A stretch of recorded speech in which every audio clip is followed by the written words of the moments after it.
चलिए, केसरिया competition class में आपका ये सीरीज़ न्यूमेरिकल के सीरीज़ में आपका स्वागत है। और हम लोग ये जो न्यूमेरिकल का लगातार सेट बना रहे हैं ग्रुप डी के लिए, स्पेशली ग्रुप डी के लिए, बार बार ये सवाल 5 से 6 सवाल आपके ग्रुप डी में ये क्वेश्चन पूछता है। सारा जितना भी हम कंटेंट बता रहे हैं, सारा न्यूमेरिकल में ग्रुप डी के 5 से 6 क्वेश्चन के न्यूमेरिकल में निश्चित तौर पर आपका मैच करेगा। अतः रेगुलर इस वीडियो को देखिए और वीडियो को देख के प्रैक्टिस करने का प्रयास कीजिए। और जब ऑनलाइन आप प्रैक्टिस करते हैं तो हर एक न्यूमेरिकल को भी कैरी करने का कोशिश कीजिए। मुझे विश्वास है कि ये न्यूमेरिकल का ग्रुप देखिएगा, वीडियो लगातार अगर आप देखते हैं तो निश्चित तौर पर आपको एक अच्छा आउटपुट निकलेगा। क्लियर? तो बस आप अपना प्यार बनाए रखिए केसरिया कंपटीशन क्लास में और हम आपके लिए मेहनत करेंगे और आप तक पहुंचाएंगे। क्लियर? देखते हैं, इसमें कह रहा है कि 1.6 ग्राम CH4 में इलेक्ट्रॉन की संख्या कितना होता है। क्लियर? तो हम लोग पहले निकालेंगे इलेक्ट्रॉन की संख्या, number of electron. Number of electron बराबर फॉर्मूला क्या होता है? तब मोल, क्लियर, मोल गुना Na, नंबर ऑफ एवोगाड्रो। अब मोल बराबर क्या होता है? तो मास, मास को ग्राम में, जिसको कहेंगे द्रव्यमान, अब बट्टा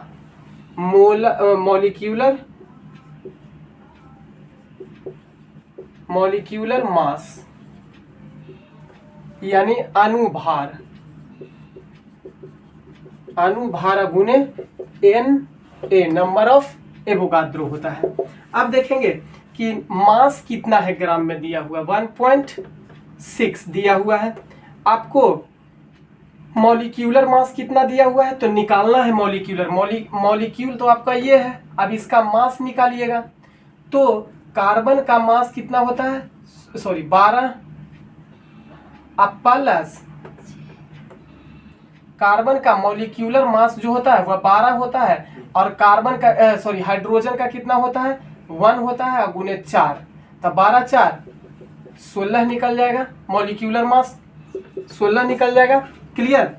अब गुना नंबर ऑफ एवोगाड्रो 6.022 गुने 10⁻23 होता है।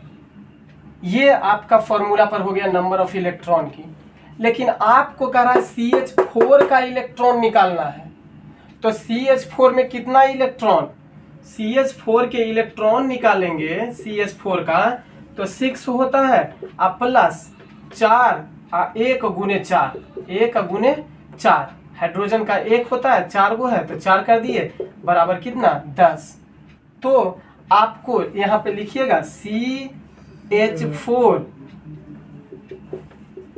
का इलेक्ट्रॉन बराबर कितना हो जाएगा आपका? तो 1.6 बटे 16 गुने 6.022 गुने 10⁻23 गुना 10। क्लियर? गुना 10, ई वाला 10 हो जाएगा, ई वाला कट गया, ई वाला कट गया, आपका आ गया 6.022 गुने 10⁻23 आपका इलेक्ट्रॉन की संख्या आपके ऑप्शन नंबर ए में दिया हुआ है। क्लियर? चलिए, ये सीरीज का दूसरा क्वेश्चन है। कह रहा है कि निम्न में से कौन 3 से सम इलेक्ट्रॉनिक नहीं है? सम इलेक्ट्रॉनिक नहीं है कहने का मतलब है कि कौन है जो इसमें से 3 गो समान इलेक्ट्रॉन रखता है और एक जो इसमें है वह इन तीनों की तुलना में भिन्न होगा, यानी अलग इलेक्ट्रॉन की संख्या निकल जाएगा। तो चलिए, कार्बन का हम निकाल लेते हैं सबसे पहले। CO का, कार्बन का निकाल लेते हैं। तो कार्बन का होता है 6, परमाणु संख्या 6, ऑक्सीजन का 8। क्लियर? तो 8 है 6, 14 इलेक्ट्रॉन इसका निकल गया।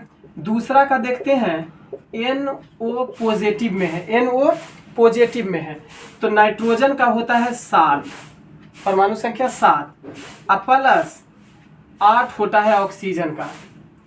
ठीक, अब एक इलेक्ट्रॉन किसी को दिया तब तो इस पर पॉजिटिव है, देने वाला क्या होता है, डोनर क्या होता है, पॉजिटिव रखता है, पॉजिटिव इस पर आ जाता है। जब एक इलेक्ट्रॉन किसी को दिया तो ये वो पॉजिटिव, तो एक इलेक्ट्रॉन किसी को दिया तो एक इलेक्ट्रॉन तो इसमें घट गया ना, क्योंकि इसमें पॉजिटिव है। तो पॉजिटिव क्या इंडिकेट करता है, एक इलेक्ट्रॉन खुद से या दूसरे को दे दिया तो एक इलेक्ट्रॉन इसमें घट जाएगा। तो 8 है 6, 8 है 7, 15, 15 माइनस 1 14 हो गया, ये भी 14। सी नंबर ऑप्शन में चलेंगे तो सी नंबर में तीसरा में देखेंगे तो Cn निगेटिव। अब देखेंगे कार्बन का कितना होता है 6, नाइट्रोजन का कितना होता है 7, लेकिन किसी से एक इलेक्ट्रॉन को लिया है तो निगेटिव हो गया। इस पर लेने वाला कौन होता है, निगेटिव होता है। तो एक इलेक्ट्रॉन लिया तो इलेक्ट्रॉन की संख्या तो इसमें बढ़ ही गया, एक इलेक्ट्रॉन बढ़ा दीजिए, 7 अच्छो 13 1 14, इसमें भी 14 इलेक्ट्रॉन। देखेंगे डी नंबर ऑप्शन में क्या कह रहा है, CO2 माइनस में, क्लियर। अब सी का परमाणु संख्या 6, ऑक्सीजन का परमाणु संख्या 8, लेकिन ये क्या किया है, 2 इलेक्ट्रॉन किसी से ग्रहण किया है, 2 इलेक्ट्रॉन किसी से ग्रहण कर लिया, तब तो इस पर माइनस में 2 है, तो 2 इलेक्ट्रॉन ग्रहण कर लिया तो 2 इलेक्ट्रॉन बढ़ गया इसमें, यानी 8 6 14 2 16, इसमें इलेक्ट्रॉन की संख्या 16 है, बाकी तीनों में 14 है। तो अगर इसमें सम इलेक्ट्रॉनिक की बात किया जाए तो तीनों समान है, लेकिन ये आपका भिन्न आंसर हो जाएगा, क्लियर। चलिए ये सीरीज का तीसरा क्वेश्चन है। एक विद्युत तापक है जिसमें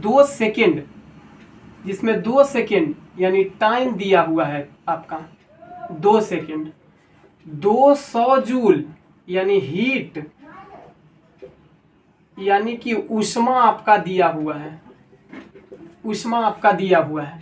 विद्युत तापक का प्रतिरोध ज्ञात करना है, रेसिस्टेंस आपको ज्ञात करना है, क्लियर। रेसिस्टेंस बराबर 0 है।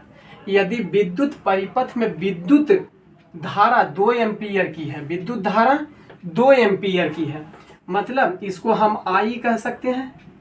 आई बराबर दिया हुआ है हम लोग का 2 एम्पीयर है दिया हुआ, सब कुछ लिखा गया, टी लिखा गया, हीट यानी ऊष्मा लिखा गया, हमारा रेसिस्टेंस निकालना है, और आई बराबर हम लोग को दिया हुआ है, क्लियर। तो अब देखेंगे ऊष्मा बराबर फॉर्मूला क्या होता है, हीट बराबर फॉर्मूला क्या होता है। तो हीट यानी ऊष्मा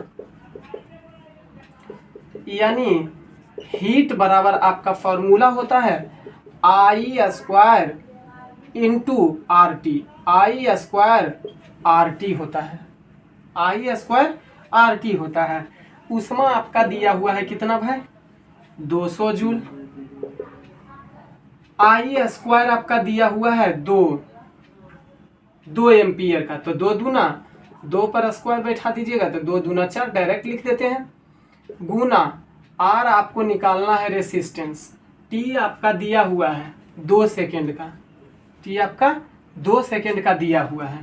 तो देखिए तो कट जाएगा, 4 दूना 8 कट जाएगा, 8 दूना 16, 4 8 5 40, अर्थात रेसिस्टेंस की अगर बात किया जाए तो 25, रेसिस्टेंस को ओम में व्यक्त किया जाता है, अतः आर बराबर 25 ओम आपका आंसर हो गया, क्लियर, समझ में आया।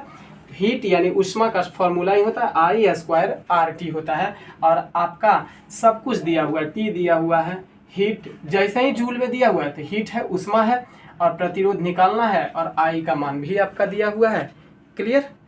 चलिए लाइक जरूर कीजिएगा और कमेंट भी कीजिएगा कि आपको किस तरीका का क्वेश्चन बनाना है, या प्रॉब्लम जो आता है वो कम से कम कमेंट बॉक्स में डालिएगा अगर आपको इंटरेस्ट है तो, और बस सेशन को लाइक करते रहिएगा और सब्सक्राइब भी कीजिएगा।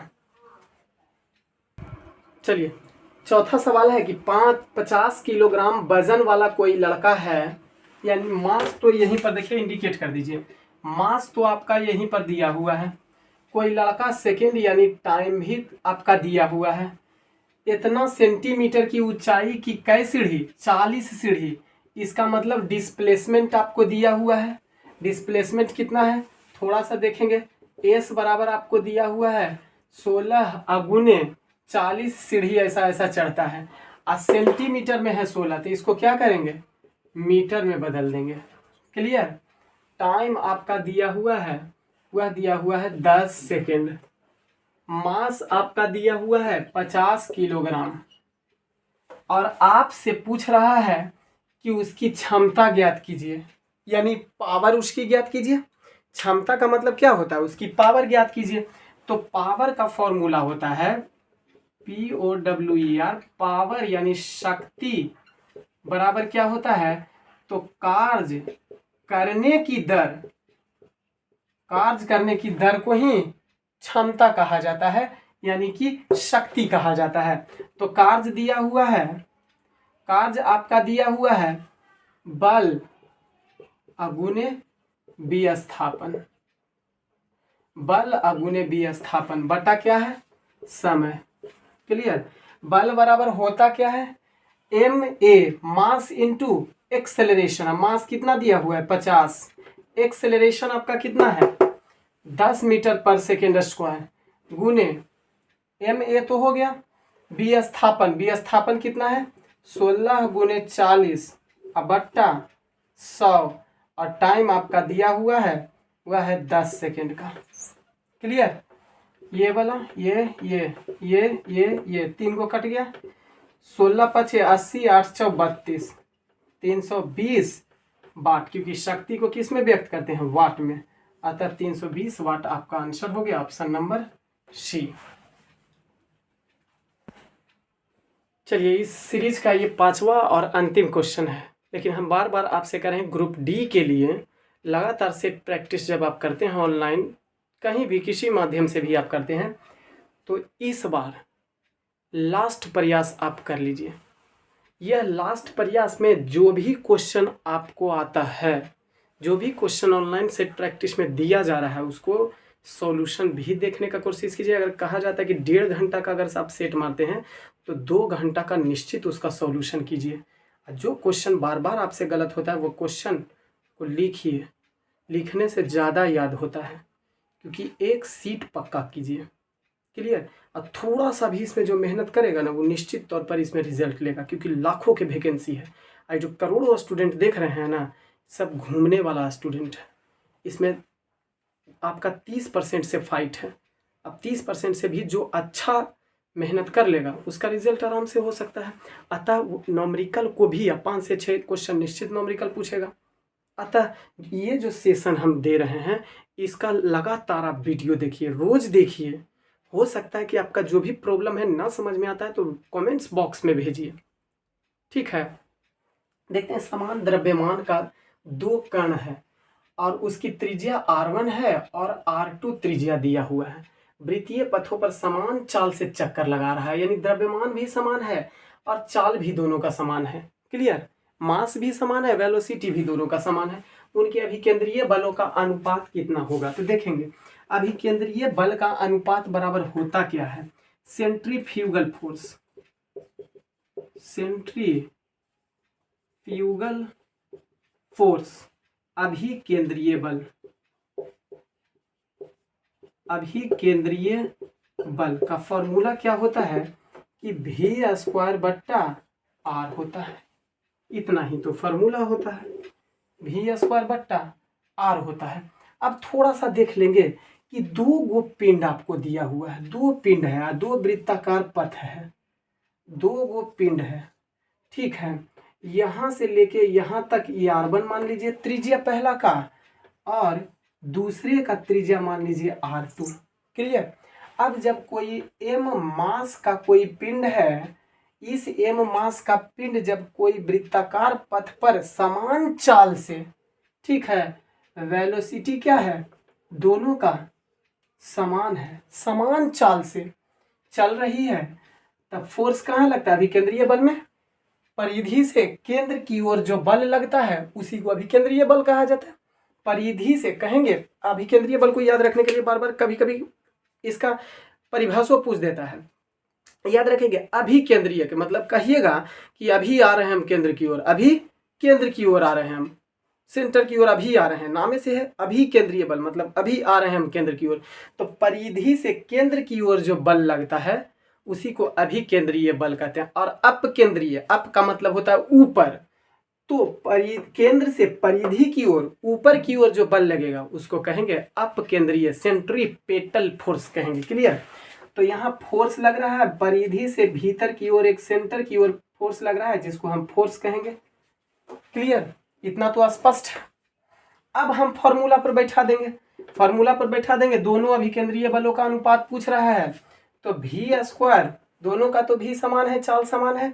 अब पहला का r1 लिखेंगे, अब v स्क्वायर, दूसरा का r2 लिखेंगे। त्रिज्या में खाली अंतर है, r1 है और r2 त्रिज्या है, बाकी सब कुछ तो समान है।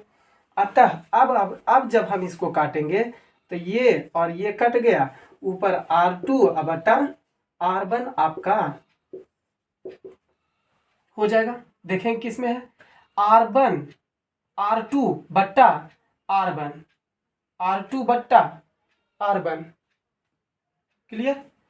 तो ऑप्शन नंबर ए में आपका दिया हुआ है, यहां तो कोई दिक्कत नहीं है। v स्क्वायर बटा r1 है, इसको जब करेंगे तो r2 बटे v स्क्वायर, ई वाला कट गया, r2 बट्टा r1। अतः इस ऑप्शन को आप चाहें तो ये मिस्टेक हो गया होगा और इसको 2 बना दीजिए, इसको r1 बना दीजिए। आपका आंसर ऑप्शन नंबर ए हो जाएगा। क्लियर। सब्सक्राइब जरूर कीजिएगा, लाइक जरूर कीजिएगा और हमें बढ़ावा दीजिएगा ताकि हम ऐसे ही एक्साइटमेंट वीडियो आपके सामने लाएं और एक्साइटमेंट ये न्यूमेरिकल भी आपके सामने हम लाएं और आपको आपके तैयारी में कुछ हेल्प कर सकें। क्लियर। आज की सेवा को देते हैं विराम। बहुत बहुत धन्यवाद आपको।